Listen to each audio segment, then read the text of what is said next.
Приветствую, друзья! Я надеюсь, вы посмотрели наше видео о путешествии, которое началось в бухте Сан-Тропе. Мы провели там целую неделю. А в этом видео, друзья мои, мы продолжаем открывать для себя Лазурный берег. И вы увидите марину Санта-Люсия, великолепная марина. Вы увидите Лиринские острова. Просто сумасшедшая якорная стоянка. И завершим мы его в бухте Ангелов. С вами Саша Горан, вы на канале Интерпарус, и поехали!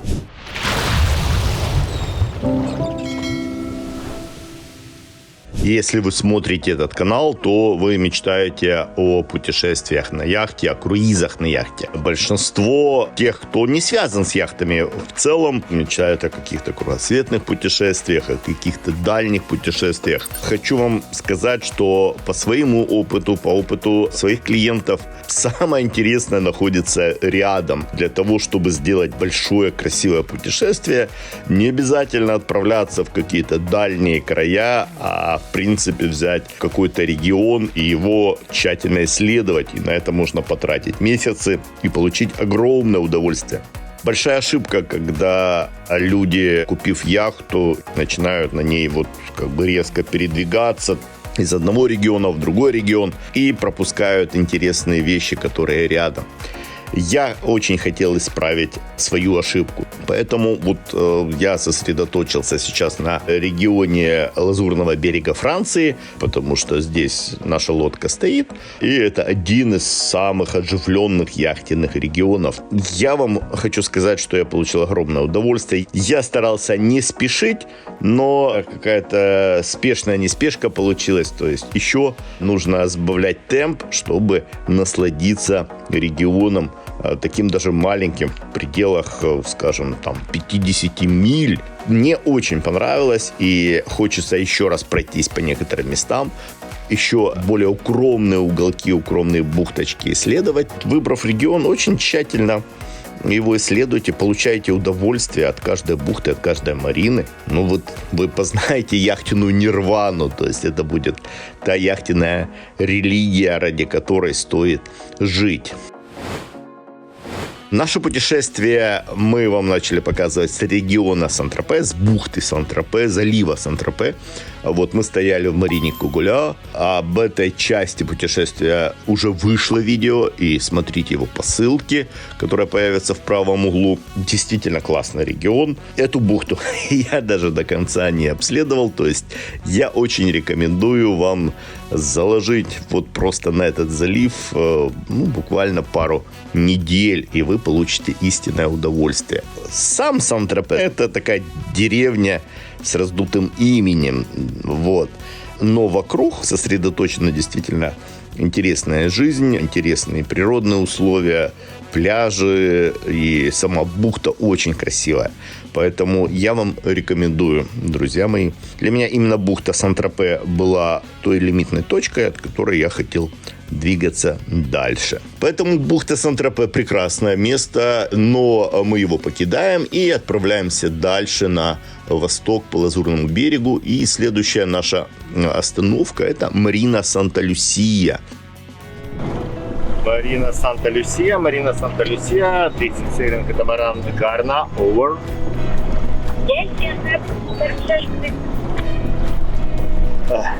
Yes, we are in the gate. We are coming, and we need your help with mooring lines over.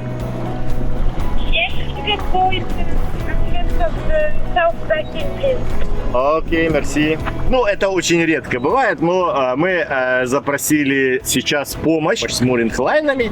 В принципе, мы могли заходить без связи по радио, потому что, в принципе, мы позвонили по телефону, забронировали место себе здесь. Это у нас марина Санта-Люсия, находится в заливе Дюс, рядом с Сан-Рафаэль, большой город.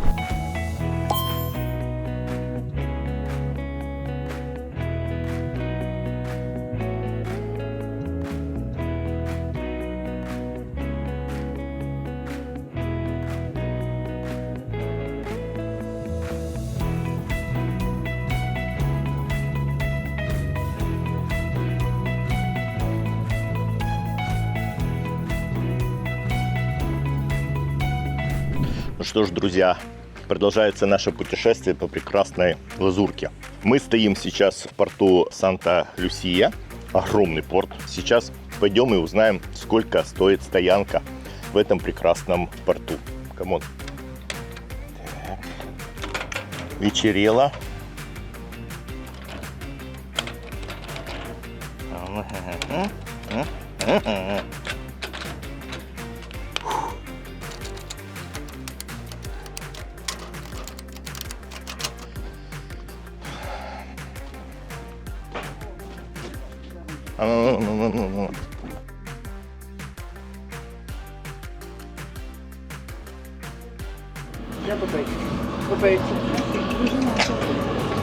Да. Оп, мерсі. Буся, знімати труси треба. Bonjour. Dans le bassin nord, ça sera sur le ponton numéro 2, place 67. Moi, français ne pas bien. Le nom du bateau? Garna. Garna? Oui. Avec un G? De nuit. Oui, de nuit.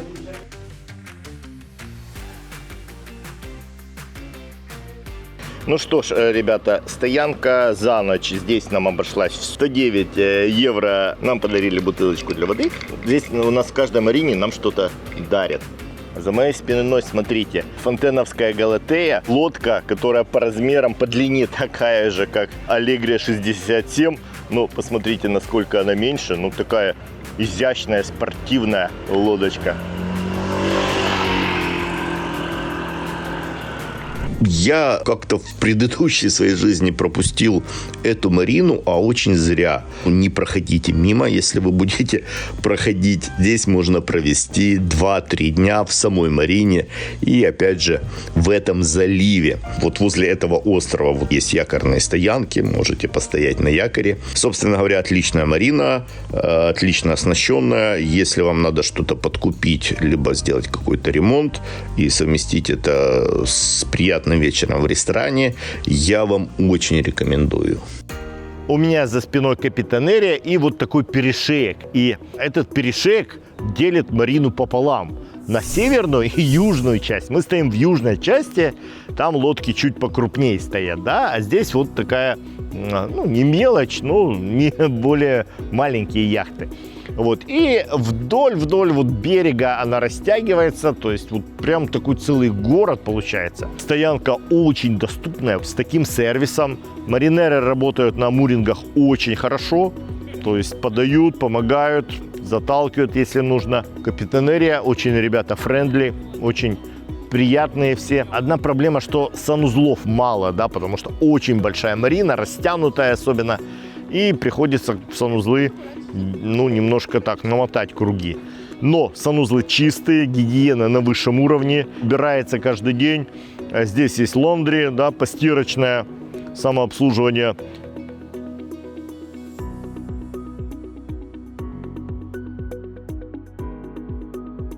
Вот марина Санта-Люсия – это вот такая скрытая жемчужина. Почему? Потому что действительно хорошо защищенная, с хорошей сервисной зоной. Здесь есть 2 магазина, да, яхтенных. Яхт-концепт, Ушип рекомендую. Вся вечерняя жизнь начинается где? В ресторанах. И здесь их, как оказалось, огромное множество. И здесь они действительно хорошего, достойного уровня. Есть очень доступные, есть наполовину доступные, но тоже очень хорошие. Я был просто удивлен, глаза разбегаются, то есть гурманам здесь будет чем себя развлечь. Практически в каждом здесь ресторане подают очень вкусно и хорошо, и нормальное качественное обслуживание, ребят. Это все с видом на яхты, и это все, опять же, в защищенной бухте, и вы можете получить огромное здесь удовольствие. И вот в центре и в северной части марины начинается вот такой променад с ресторанами на любой вкус. Там французский, индийский, вам, пожалуйста, ресторан «Барометр». Вот. Но однозначно, что в первую очередь это рестораны французской кухни. И, как видите, сегодня у нас понедельник, и жизнь бьет ключом. Вот движ, все ходят, там молодежь, бабулечки, Вот дедулечки. Ну, а я могу сказать, что мы уже подошли к нашему ресторану. Ресторан Le Pescado. Все по рекомендации друзей. А другом нам стал парень, который устанавливал нам кондиционер. Он здесь живет рядом. И здесь в этой марине не было мест. Мы ему просто позвонили. Он договорился. Нам доустанавливал кондиционер. Дал рекомендации по ресторанам, по яхтенным магазинам. Вот и все. И у нас уже здесь есть друг. И таких друзей можно заводить просто каждый день. Общаться с ними, получать удовольствие, решать вопросы. И жить. Вот, поэтому ресторан Pescado.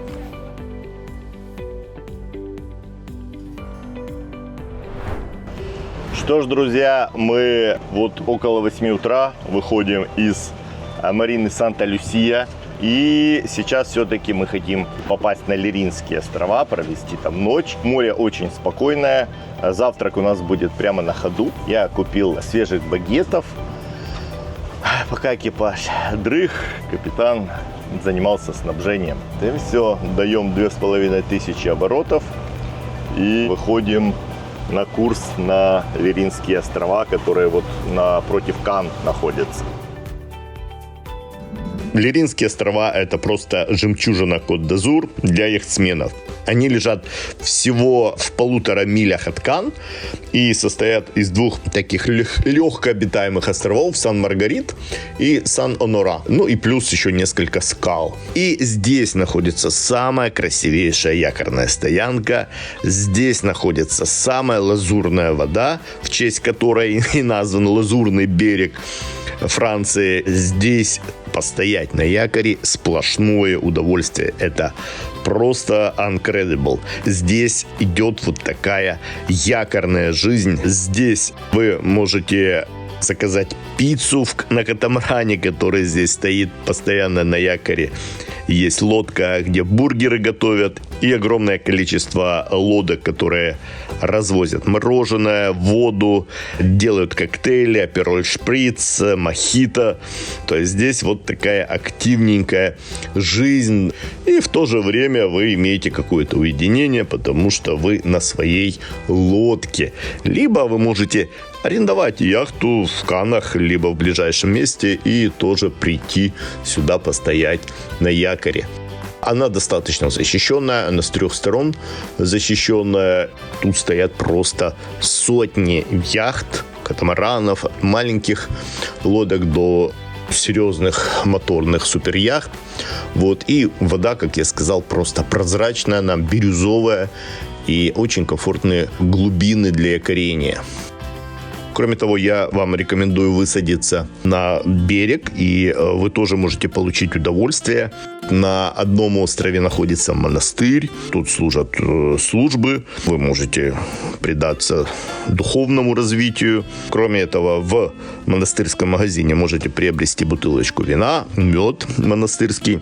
И кроме этого, друзья мои, здесь очень классный, шикарный ресторан с видом, опять же, на эту бухту. Это просто супер. Это все находится на острове Сан-Оноре, который вот немножко дальше от Кан находится. Там можно просто погулять вот в лесной такой обстановке под звуки цикад. Просто вот вы погружаетесь в такую параллельную реальность. А на Сан-Маргарит стоит крепость, где держали в заточении легендарного человека в железной маске. И, кроме того, также есть ресторан. Если хорошая погода, то здесь можно провести на такой стоянке 3-4 дня с посещением вот этих островов. Можете съездить на тузике, только смотрите, чтобы якорь был хорошо загрублен, вот, чтобы стояли у вас алармы якорные, вот, если вы оставляете лодку самостоятельно. Если нет, лучше кого-то оставить на яхте. Могу дать лайфхак от яхтсменов, поскольку летом там очень многолюдно, поэтому нужно приходить пораньше утром, вот, или ближе к вечеру. Вот. И у лагуны особая магия здесь. Если задерживаетесь на закат, то вы увидите Каны, Лазурный берег в таком мягком золотом свете, и вся картинка будет только для тебя и твоей яхты. Это одно из тех мест, где особенно остро чувствуешь разницу между туристом и яхтсменом. То есть турист приплыл паромом и уехал через пару часов. А у тебя свой дом на воде, и ты сам регулируешь свое удовольствие и можешь оставаться сколько ты хочешь.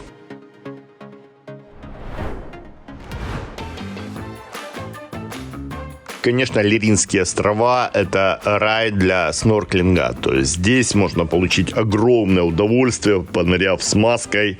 Здесь огромное количество рыб, прозрачная вода, водорослевые поля такие, прям как травяные поля. И у форта Сан-Маргарит часто встречаются морские звезды, осьминоги. Можно прикормить рыб, обычной горбушкой хлеба. И я вам очень рекомендую, если вы идете на Леринские острова на стоянку, обязательно обеспечьте себя масками, ластами, трубками. Вы получите огромное удовольствие, огромное удовольствие.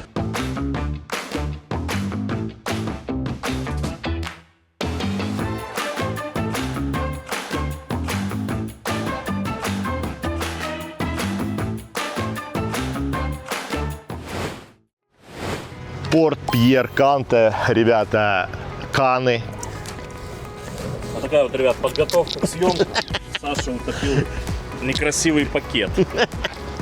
Подготавливаемся, Чтобы он не в самом модном, самом мажорном месте Ривьеры французской занимаемся уборкой мусора.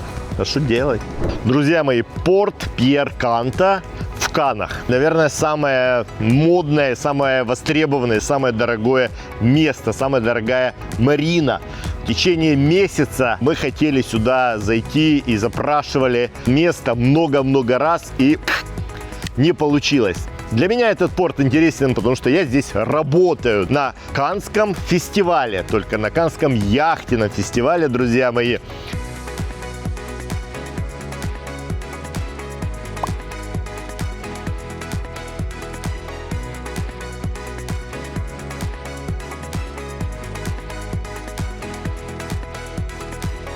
Вы посмотрите на этот волшебный закат. Он просто, он просто поражает. Я до этого думал, что только на Атлантике красивые закаты, но нет, здесь тоже такая красота. Факт то, что в этом порту постоянно забито место. Связи я еще здесь не завел, поэтому, пришлось приехать на машине, чтобы вам показать этот порт, эту марину. Именно здесь, в Пьер-Канте, располагаются самые престижные яхтенные агентства, такие как Кемпер & Николсон, которая занимается уже лет 200 яхтингом. Ей доверяют самые серьезные престижные проекты. И только здесь Макларен может стоять рядом со Смартом какого-то 10-летнего возраста, ребятки. Здесь я подошел, почему? Потому что тут стоит наш стенд, и мне интересно это видеть без всех шатров, без ничего, потому что здесь пусто, и стоят огромные яхты, а будут стоять здесь катамараны, и я буду работать здесь уже в такой палатке, и так как-то необычно, такой у меня когнитивный диссонанс немножко. Но лодки красивые, ухоженные, вылизанные такие. Я представляю, сколько работают экипаж, сколько работает на них. Слышите, у него окно открытое, ребята, заднее окно приоткрытое. В тачке за лям. Не отполировали нержавеечку, ребята. Это новый скейт-парк, который здесь недавно открыли, и, собственно говоря, очень активно он пользуется спросом. Прямо на набережной.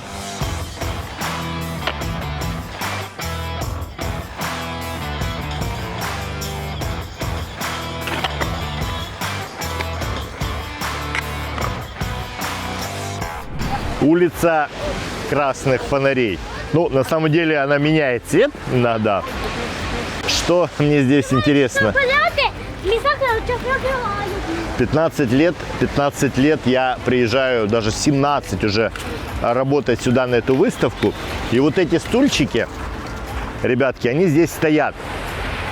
Постоянно стоят. И их никто, простите, не тырит. потому что они очень тяжелые. Вот. И их тягают, их надо вот в тенечек ставят, еще куда-то.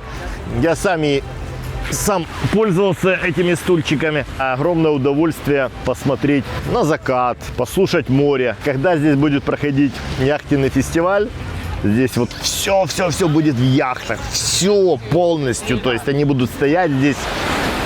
И первый раз, вполне возможно, я поставлю свою яхту. И одна из маленьких таких дурных мечт реализуется.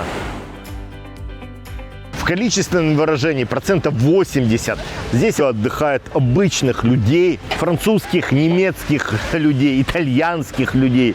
Обычные рабочие ребята сюда приезжают, потому что здесь отели и по 2 звезды, 1 звезда. Но это так, к вопросу о практичных европейских ценностях, таких прагматичных. И вот я там как бы приезжал с ребенком сюда только с одной целью, потому что здесь был воздух, пляж такой, который и подходил по здоровью. В принципе, наверное, так Лазурка и развилась. Здесь очень много людей на пляже, которые по каким-то медицинским требованиям сюда приезжают и здесь живут, отдыхают, друзья мои. Поэтому на самом деле тут можно даже очень недорого отдохнуть, если задаться целью.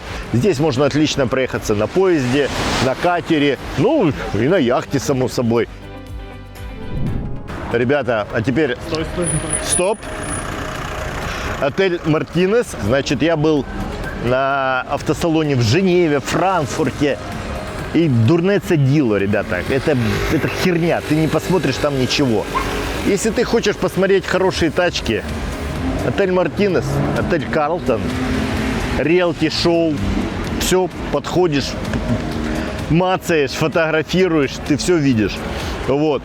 И о чем я вам хочу рассказать. Я завтракал иногда вот в этой брасserie. Вы сейчас можете посмотреть, что некоторые столики теперь развернули на Мартинес. Ты берешь себе кофе, круассан и смотришь, как звезды подъезжают. Брабус, наверное, отдыхает, да, тачки по 1,5 миллиона, по 3 миллиона.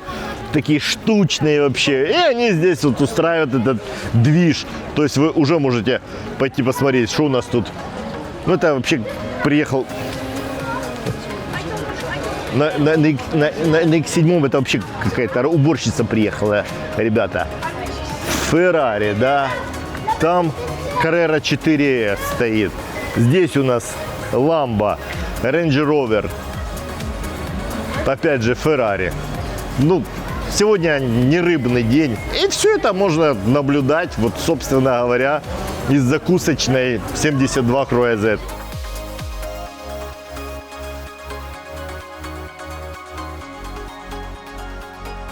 Дорожки забиты. Хотя здесь закрывается иногда, и здесь можно ходить. Но мы тут немножечко сейчас пройдем. Вот. Ле Везувио рекомендую. Классный ресторан. Действительно классный итальянский ресторан, друзья мои. Ну, а тут уже царство гламура. Начинается всякая фигня. Кавали, Гуччи и всякая остальная неинтересная штука.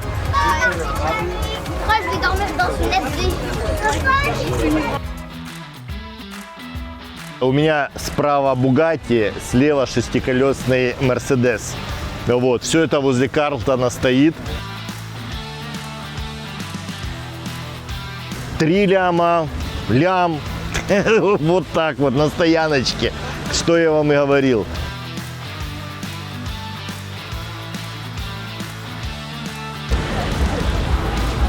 Ну, бедные люди.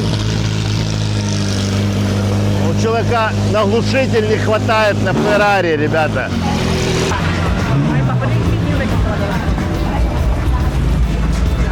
А, это Мансори.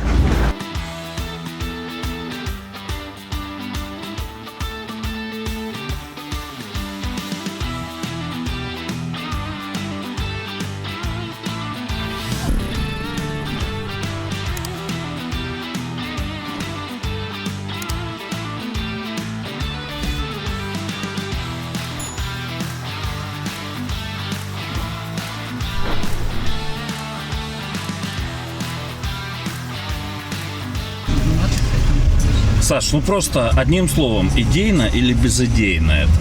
Безыдейно, все безыдейно. Абсолютно безыдейно, да? Да, только яхтинг животворящий может нести благую идею в светлые ума и очищать от тьмы заблудшие души. Мерседес За GT3 RS. За неправильную парковку. Это 500 тысяч. А сейчас, друзья, мы покажем вам порт Вабан. Это большой порт, действительно большой порт. Здесь стоят большие яхты. Здесь огромная сервисная зона. Здесь, скажем, нету ресторанов прямо на территории марины, да, но они имеются рядом. Здесь старинный город рядом. Здесь такая культурная больше жизнь проходит. Порт Вабан. Это главный яхтенный порт, яхтенная марина Антиб. Я хотел здесь стоять, то есть я договаривался о месте. Здесь я пару раз здесь находился. Здесь у нас стояла Алегрия 67-я, большой катамаран. Еще несколько поменьше катамаранов моих клиентов. Соответственно, друзья мои, я не могу пройти мимо такого огромного порта, огромной марины. Здесь очень много места для больших, для супер яхт. Поэтому если у вас лодка больше 30 метров, порт Вабан будет вам интересен. Сама культурная жизнь Антиб просто привлекает. Здесь музеи есть где погулять, что посетить. Гастрономическая жизнь. Здесь очень чудесный базарчик проходит рано с утра со свежими продуктами. Я вам рекомендую. В целом, Антибы не скучные. Здесь есть вот такая улочка, где находятся мастерские ремесленников. Здесь можно гулять вечно. Она просто завораживает. То есть я любил здесь ходить. И кроме того, порт Вабан действительно большая, хорошая, оснащенная марина. Опять же, с хорошим стафом, потому что управляющая компания поменялась лет 5 назад. Сервис очень сильно поднялся.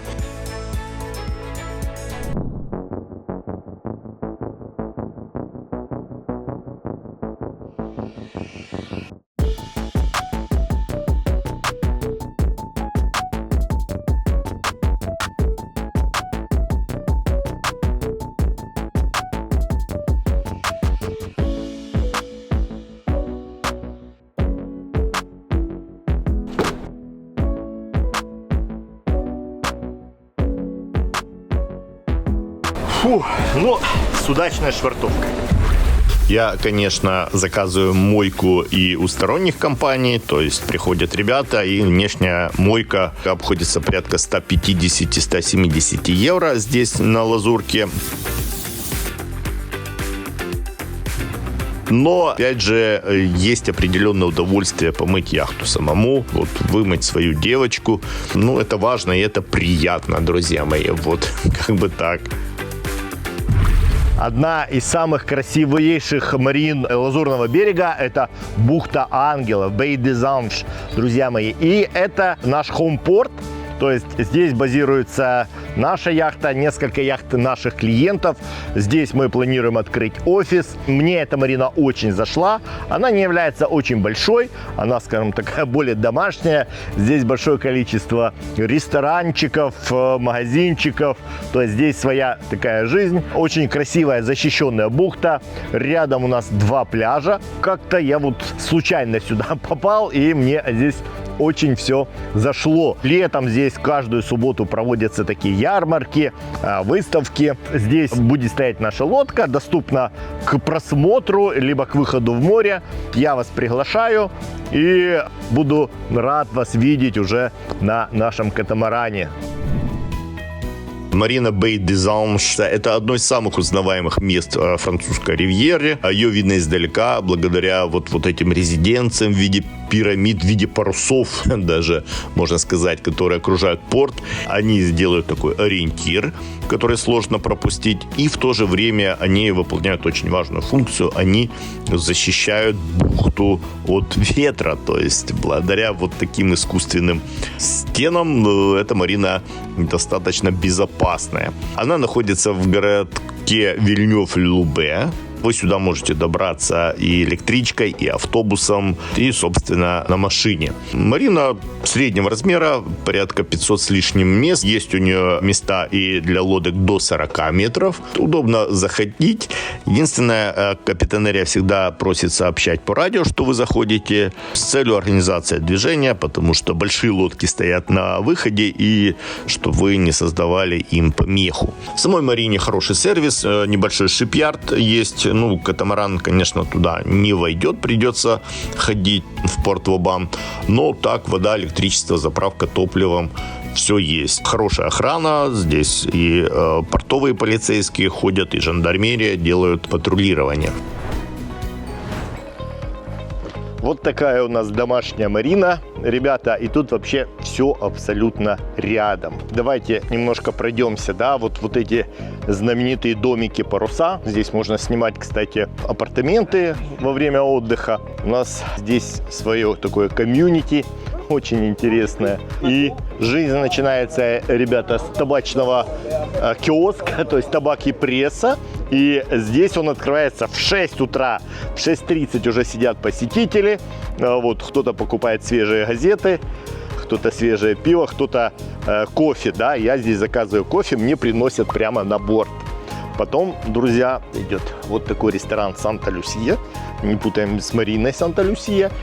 И это вот недорогой ресторан, очень быстро здесь обслуживают. Вот. И дальше у нас идет целая грядка ресторанов. Тадж-Махал есть, кстати. У нас имеется супермаркет, друзья мои, в котором есть все, абсолютно все. И он работает с 7 утра до 10 вечера и даже в воскресенье. Тот, кто знает Францию, может как бы удивиться. Несколько модных бутиков у нас здесь имеется, и не модных. Также яхтенный магазинчик небольшой по обслуживанию моторов. У нас здесь есть мастерская, сервисная зона. А вот здесь, вот в этом Family, мы завтракаем. Тут такие поздние завтраки подают, но очень плотные, хорошие, добротные. Кроме того, у нас здесь есть мишленовский ресторан. Ребятки, Ля Флибуст. Очень рекомендую. Единственное, заранее записывайте сюда за пару недель. Высокий сезон. Отличное меню. В общем, такая достаточно уютная и комфортная маринка. И я здесь получаю удовольствие от того, что я живу на яхте. И как раз 2 выставки рядом проходят. И я немножко экономлю на отелях. Что ж, друзья, вот такое путешествие у нас получилось. Здесь, ребята, ходить, не переходить. Если вам оно понравилось, пожалуйста, напишите какие-то комменты. Для нас это важно. Действительно, я читаю комменты. Если вы хотите сделать для себя подобное, мы с удовольствием для вас это организуем.